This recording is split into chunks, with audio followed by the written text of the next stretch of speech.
మీరు ఇప్పటి వరకు మాట్లాడినటువంటి అన్ని ఇంటర్వ్యూ సంబంధించినటువంటి ఇంటర్వ్యూ లాంటిది కాదు. తినబోతూ రుచెందుకు సార్ కానీ చూద్దాం. రియల్ ఎస్టేట్ మీద మీరు ఒక రకమైనటువంటి నెగిటివ్ ఇంపాక్ట్ క్రియేట్ చేస్తున్నారు. Buying A property for your self occupation is always right అని చెప్తాను. మోస్ట్లీ నేను చెప్పింది ఏంటంటే స్థలాలు పొలాలు అగ్రెసివ్ గా కొనకండి.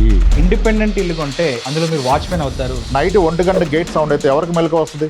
ఓనర్. మరి ఏ సౌండ్ వచ్చినా లెగసోడు వాన్ రా వాచ్మెన్ అంటే నీకు ప్రశాంతమైన నిద్ర రాదు. మీరు అబ్జర్వ్ చేస్తే దొంగతనాలు ఇండిపెండెంట్ హౌస్ లో దొరుకుతాయి, అపార్ట్మెంట్ లో దొరుకుతాయా? ఇల్లు అనేది మీకు సేఫ్టీ ఫీల్ కి, ప్రొటెక్టెడ్ ఫీలింగ్ కి. అమెరికాలో న్యూయార్క్ టైమ్స్ స్క్వేర్ అనేది మోస్ట్ బిజియెస్ట్ బజ్లింగ్ సిటీ. మన కరెన్సీలో 2 లక్షలకు గజం దొరికే ప్లేసెస్ ఉన్నాయి. కానీ మన హైదరాబాద్ బేగం బజార్ లో 10 లక్షలకు గజం మొన్న అమ్ముడు పోయింది. అంటే మీరు రియల్ ఎస్టేట్ లో ఎంత అప్రిషియేషన్ ఉంది చూడండి ఒకసారి. Sir this is just a corrupted money.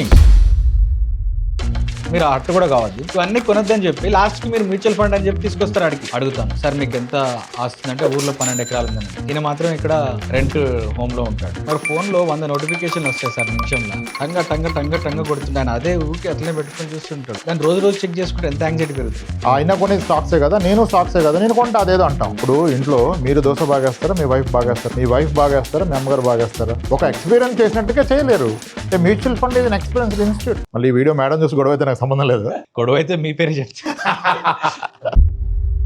కొంచెం హెల్త్ ఇన్సూరెన్స్ గురించి చెప్పండి. ఎందుకనంటే దేశంలో 140 కోట్ల మంది ఉంటారు, గట్టిగా 10 కోట్ల మందికి ఇన్సూరెన్స్ ఉండదు. అంటే వెహికల్ కంటే కూడా ఇంత దారుణమైన మనుషులు. రోగం వచ్చాక మందు తీసుకోవాలి, రోగం రావడానికి ముందు ఇన్సూరెన్స్ తీసుకోవాలి. అది సరిపడా తీసుకోవాలి. మా తాత బతికిందంటే, మీ తాత బతికింది 90 years రైట్. మీ తాత సిబ్లింగ్స్ ఎంతమంది? నువ్వు బ్రతికిన ఒక్కడే మాట్లాడుతున్నావు. అప్పుడు 90 ఏళ్ళు బ్రతికారు, మనం బ్రతకం వాళ్ళు గట్టకు తిన్నారు.